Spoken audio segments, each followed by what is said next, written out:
நேற்றொரு நாள் முடிந்தது, இன்றொரு நாள் கழிகிறது. ம் இப்போது இந்த குரலை கேட்டுக்கொண்டிருக்கும் உங்களிடம் மிக அடிப்படையான, ஆனா கொஞ்சம் உலுக்கக்கூடிய ஒரு ஆழமான கேள்வியை கேட்க விரும்புகிறேன். சொல்லுங்கள். அதாவது உண்மையிலேயே நாம் ஒவ்வொரு கணமும் வாழ்கிறோமா அல்லது வெறுமனே நாட்களை கடத்தி கொண்டிருக்கிறோமா?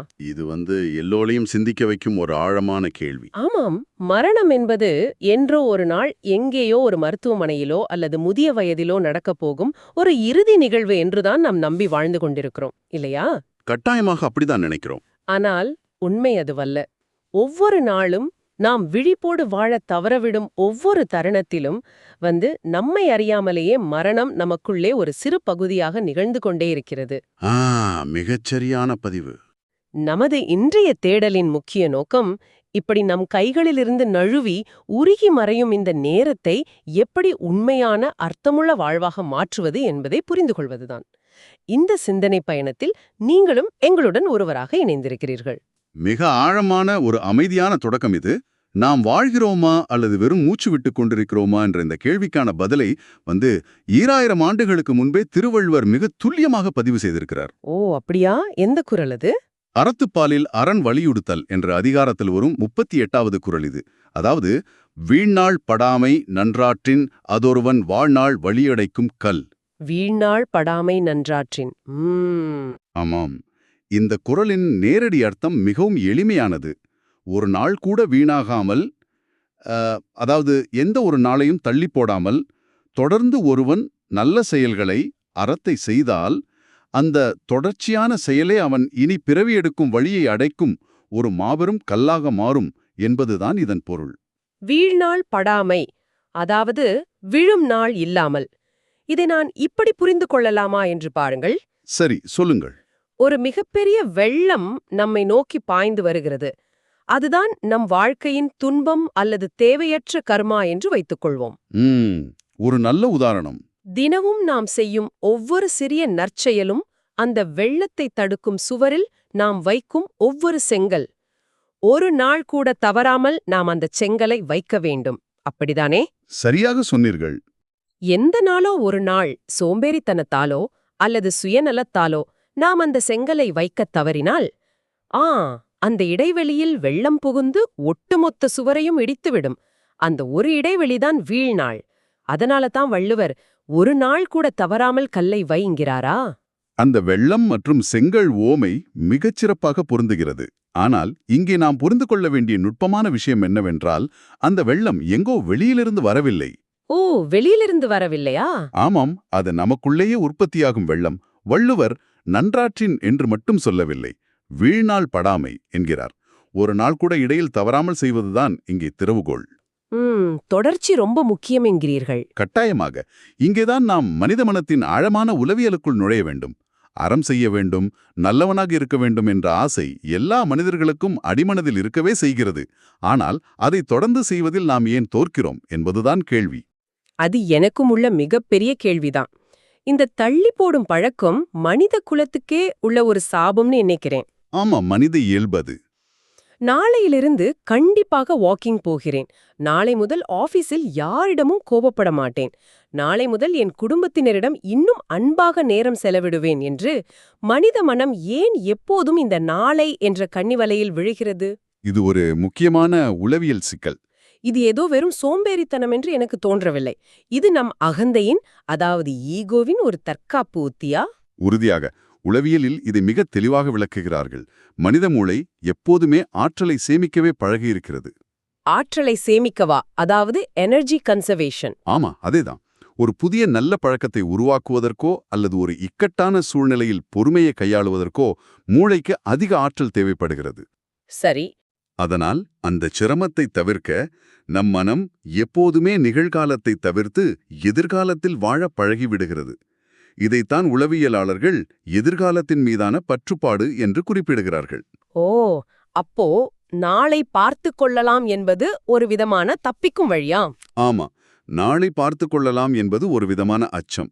நிகழ்காலத்தில் இந்த நொடியில் பொறுப்பை எடுத்துக்கொள்ள மனம் அஞ்சுகிறது. அதனால் நாளை என்ற ஒரு மாயையான திரையை உருவாக்கி நம்மை நாமே ஏமாற்றிக் கொள்கிறோம். ஆனால் ஒரு நிமிடம் இருங்கள். இதையெல்லாம் வெறும் மாயை, அகந்தை என்று ஒட்டுமொத்தமாக ஒதுக்கிவிட முடியுமா? ஏன் அப்படி கேட்கிறீர்கள்? இப்போது இதை கேட்டுக்கொண்டிருக்கும் நேயர் காலையிலிருந்து மாலை வரை கடுமையாக வேலை செய்துவிட்டு போக்குவரத்து நெரிசலில் சிக்கி மன அழுத்தத்தோடு வீடு திரும்பியிருக்கலாம். அவர் சோர்வாக இருப்பதை ஈகோ என்று சொல்ல முடியுமா? இது பலருக்கும் தோன்றும் சந்தேகம்தான். நாளையும் ஒரு நாள் இருக்கிறது என்று அவர் நினைப்பது ஒரு இயல்பான ஆஸ்வாசம்தானே? நீங்கள் கேட்பது மிக நியாயமான வாதம். உடல் ரீதியான சோர்வு என்பது முற்றிலும் உண்மையானது. அதை நாம் மறுக்கவில்லை. ஓய்வெடுப்பது தவறல்ல. ஆபா, உடல் சோர்வடையும் இல்லையா? கட்டாயமாக. ஆனால் நற்செயல் என்பதை, அறம் செய்வதை மூச்சுமுட்டும் ஒரு வேலையாக நாம் நினைப்பதே முதல் பிழை. நற்செயல் என்பது ஒரு தொண்டு நிறுவனத்தை தொடங்குவதோ அல்லது மலையேறுவதோ அல்ல. சரி, பின் எது அறம்? சோர்வாக வீடு திரும்பும் போதும் கதவை திறக்கும் மனைவியிடமோ அல்லது கணவனிடமோ ஒரு புன்னகையை சிந்துவதற்கு எவ்வளவு உடலாற்றல் தேவைப்படும்? போக்குவரத்து நெரிசலில் முந்திச் செல்ல முயலும் ஒருவருக்கு சற்றே வழிவிடுவதற்கு என்ன சோர்வு தடையாக இருக்க முடியும்? உண்மைதான். இது மிகச் சிறிய விஷயம். ஆமாம், அறம் என்பது உடல் சார்ந்ததல்ல, அது மனம் சார்ந்தது.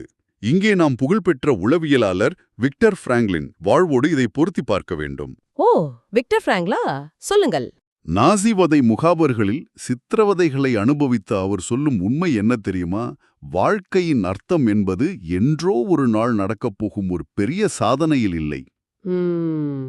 ஒவ்வொரு நாளும் ஒவ்வொரு கணமும் அந்த இருண்ட முகாமில் கூட தன் சக மனிதனுக்கு ஒரு சிறு ரொட்டி துண்டை பகிர்ந்து கொள்ளும் அந்த சிறு அறச்செயல்களில்தான் வாழ்க்கையின் முழுமையான அர்த்தமே அடங்கியிருக்கிறது என்கிறார். ஆச்சரியமாக இருக்கிறது.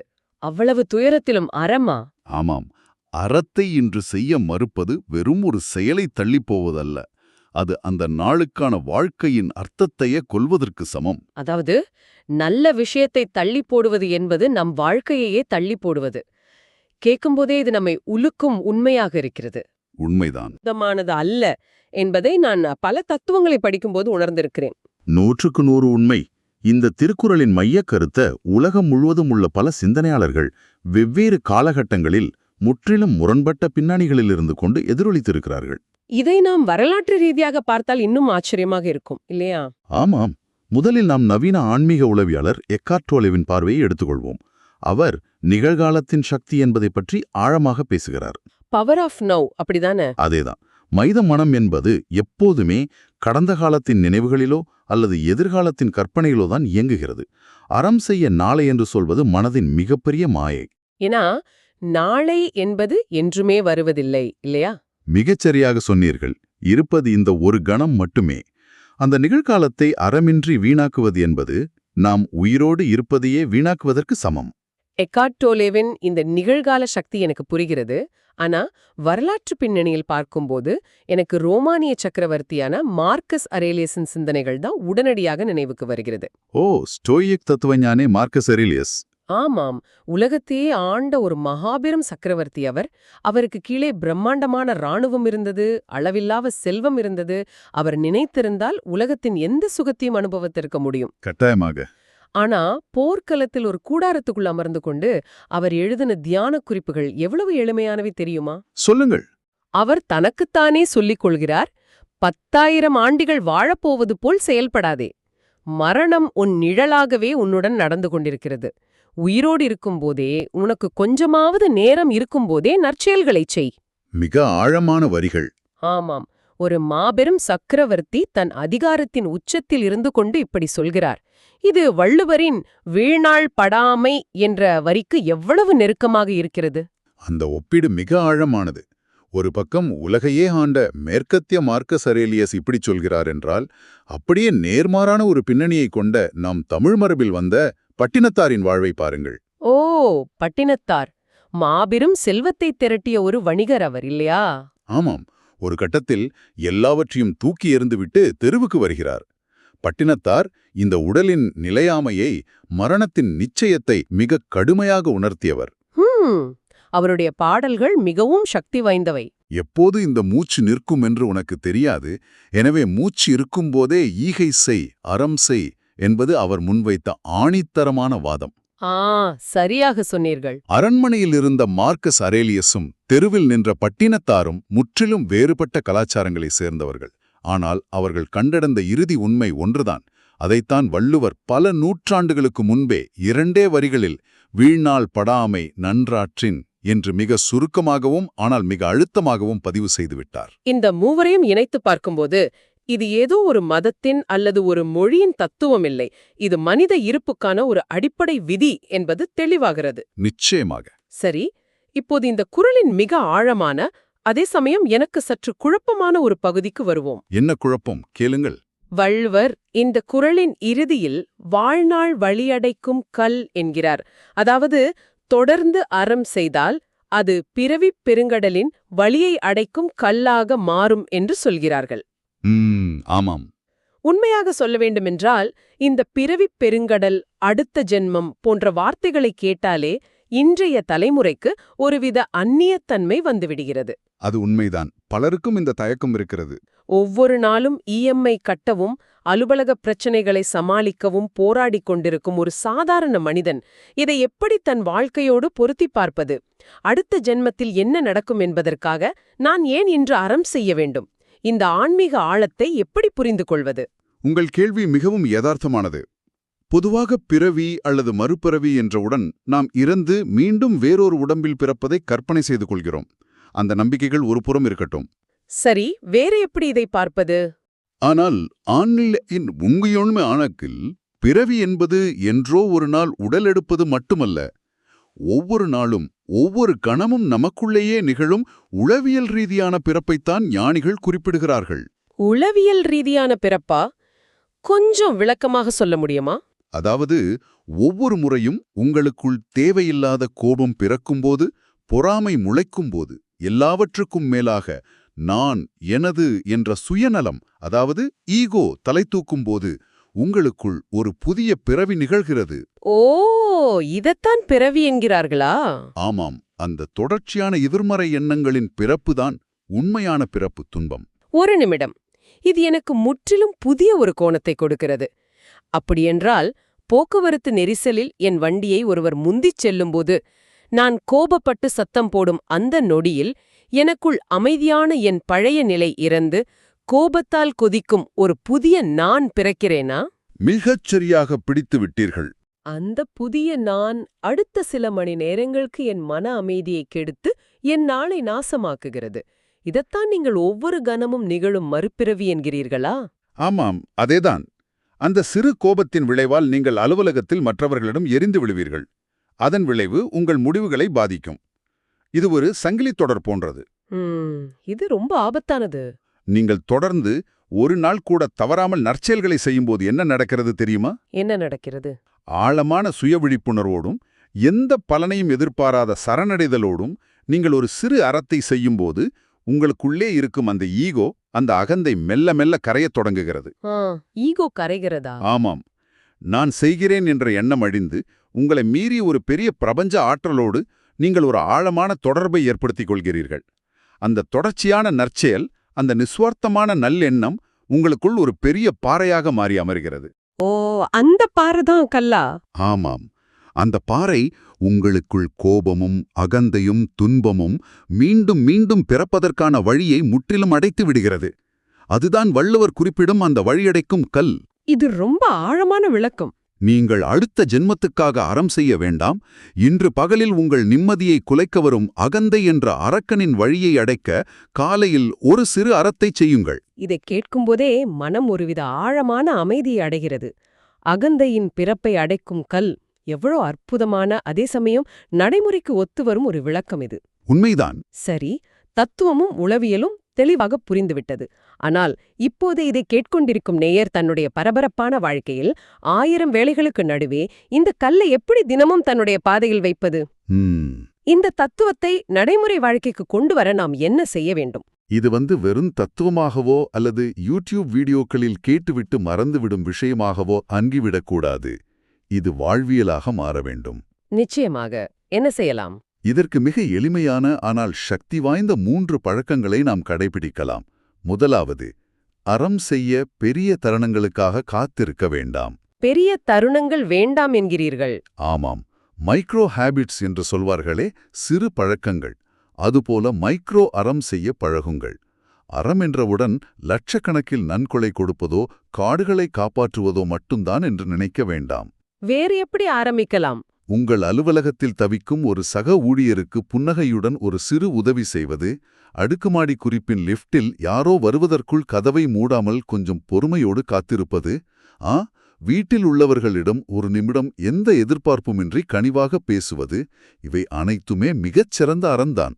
ஆனால் இன்றைய சுயநலமான உலகில் நான் இப்படி சின்ன சின்ன விஷயங்களிலும் அறம் சார்ந்து நடந்து கொண்டால் மற்றவர்கள் என்னை இளிச்சவாயன் என்று நினைத்து ஏமாற்றி விட மாட்டார்களா? கார்ப்பரேட் உலகில் இப்படி இருப்பது சாத்தியமா? அது ஒரு முக்கியமான சந்தேகம். அறம் என்பது இளிச்சவாயத்தனமாக இருப்பதோ அல்லது மற்றவர்கள் நம்மை மிதித்துச் செல்ல அனுமதிப்பதோ அல்ல. சரி, இங்கேதான் நம் இரண்டாவது நடைமுறை பயன்பாடு வருகிறது. முடிவுகள் எடுப்பதில் தெளிவு. நம் அன்றாட வாழ்வில் பல குழப்பமான சூழ்நிலைகளை சந்திக்கிறோம். அப்போதெல்லாம் மனம் இயல்பாகவே இதில் எனக்கென்ன லாபம் என்றுதான் முதலில் யோசிக்கும். ஆமாம், அது மனித இயல்பு. அந்த மனநிலையை தாண்டி இந்த சூழ்நிலையில் எது சரியான செயல் என்று யோசித்து முடிவெடுக்க பழகுங்கள். உங்களை தவறாக பயன்படுத்த நினைக்கும் ஒருவரிடம் கோவப்படாமல் ஆனால் உறுதியாக நோ சொல்வதும் அறம்தான். உங்கள் எல்லையை நேர்மையாக வகுத்துக் கொள்வதும் அறம்தான். ஓ, நோ சொல்வது கூட அறமா? கட்டாயமாக. சுயநலத்திலிருந்து அறத்தின் பக்கமாக நம் முடிவுகளை திருப்புவது நம் உள்ளுணர்வை சுத்தப்படுத்தும். இது மிக தெளிவான விளக்கம். அறம் என்பது பலவீனம் அல்ல, அது மனதின் அதீத பலம் என்பதை புரிந்து கொள்ள முடிகிறது. சரி, ஒரு நாள் கூட தவறாமல், அதாவது வீழ்நாள் இல்லாமல் இதைச் செய்ய என்ன வழி? அதற்கான மூன்றாவது மற்றும் மிக முக்கியமான வழி தினசரி சுய பரிசோதனை, அதாவது டெய்லி ஆடிட். ஒவ்வொரு நாள் இரவும் உறங்கச் செல்வதற்கு முன் செல்போனை தள்ளி வைத்துவிட்டு கண்களை மூடி ஒரு நிமிடம் உங்களை நீங்களே கேட்டுக்கொள்ளுங்கள். என்னவென்று கேட்க வேண்டும்? இன்று ஒரு சிறு அறச்செயலாவது நான் செய்தேனா? யாருக்காவது என் பேச்சாலோ ஒரு சிறு செயலாலோ எந்த எதிர்பார்ப்பும் இல்லாத ஒரு நன்மை நடந்ததா? இந்த கேள்வியை தினமும் கேளுங்க. சரி, அந்த நாள் வீழ்நாளாக, அதாவது அறம் செய்ய தவறிய நாளாக ஆகாமல் பார்த்துக் கொள்ளுங்கள். ஏதோ ஒரு நாள் நீங்கள் தவறியிருந்தாலும் குற்ற உணர்ச்சி அடைய வேண்டாம். ஆனால் மறுநாள் இந்த கல்லை மீண்டும் வைக்கத் தொடங்குங்கள். சுமையான வாழ்க்கையை மிகவும் லேசாக்கக்கூடிய வழிகாட்டுதல்கள் இவை. இந்த உரையாடலின் முடிவுக்கு நாம் வந்துவிட்டோம். இதையெல்லாம் தொகுத்து பார்க்கும்போது எனக்குள் ஒரு ஆழமான உண்மை புரிகிறது. சொல்லுங்கள். அறம் என்பது வாழ்க்கையின் ஏதோ ஒரு சிறு பகுதியல்ல, அல்லது நேரம் கிடைக்கும்போது செய்யும் பொழுதுபோக்கும் அல்ல. அதுதான் வாழ்க்கையின் சுவாசம். நான் இன்று ரொம்ப பிஸியா இருக்கிறேன், மூச்சு விடுவதை நாளைக்கு தள்ளி போடலாம் என்று எப்படி நம்மால் மூச்சை தள்ளி போட முடியாதோ, அதுபோலவே நற்செயல்களையும் அறத்தையும் நம்மால் நாளைக்கின்று தள்ளி போட முடியாது. மிக அருமையான வரிகள். மூச்சு நின்றால் உடல் இறக்கும், அறம் நின்றால் உள்ளம் இறக்கும். ஆமாம், உண்மைதான். இப்போது இதை கேட்டுக்கொண்டிருக்கும் உங்களிடம் ஒரு இறுதிச் சிந்தனையை விட்டுச் செல்ல விரும்புகிறேன். என்றோ ஒரு நாள் நாம் செய்யப்போகும் பெரிய சாதனையில தான் நம் வாழ்க்கையின் அர்த்தம் ஒளிந்திருக்கிறது என்று நாம் ஓடிக்கொண்டிருக்கிறோம். ஆனால் ஒருவேளை நீங்கள் தள்ளி போடும் அந்த நாளை உங்கள் வாழ்க்கையில் வரவே இல்லை என்றால், இன்று நீங்கள் செய்யத் தவறிய அந்த சின்னஞ்சிறு நற்செயல்தான் இந்த உலகத்தில் நீங்கள் விட்டுச் செல்லும் இறுதி அடையாளமாக இருக்கும். இன்றிரவு நீங்கள் உறங்கச் செல்லும் முன் உங்கள் ஈகோவின் வழியை அடைக்க நீங்கள் எந்த கல்லை வைக்கப் போகிறீர்கள்? அந்த ஒரு கல் உங்களுக்கே உங்களுக்கானதாக இருக்கட்டும். சிந்தித்துப் பாருங்கள். இவ்வளவு நேரம் கேட்டதுக்கு ரொம்ப நன்றி. கட்டாயமாக ரொம்ப நன்றி. இந்த Tamil voice reads channel monetisation இல்லாம தான் நடக்குது. ஆமாம். இந்த ஆடியோ புத்தகம் உங்களுக்கு பயன் தருது என்று நினைத்தால் இந்த முயற்சி தொடர்ந்து போக உங்க ஆதரவு மிகவும் உதவும். உண்மைதான். என்னுடைய இந்த முயற்சிக்கு நன்கொடை அளிக்க விருப்பம் இருந்தா டிஸ்கிரிப்ஷனில் கொடுக்கப்பட்டுள்ள UPI ID மூலம் வழங்கலாம். உங்களால் முடிந்த அளவு போதும். சிறிய ஆதரவும் பெரிய உதவிதான். இந்த வீடியோ உங்களுக்கு பயனுள்ளதாக இருந்தால் சப்ஸ்கிரைப் பண்ணுங்க, மற்றவர்களுக்கும் பகிர்ந்து கொள்ளுங்க. இந்த கருத்துக்கள் அவர்களுக்கும் தேவையாக இருக்கலாம். லைக் பண்ணுங்க, உங்க கருத்துக்களை கமெண்டில் பகிருங்கள். மனப்பூர்வமான நன்றி. நன்றி.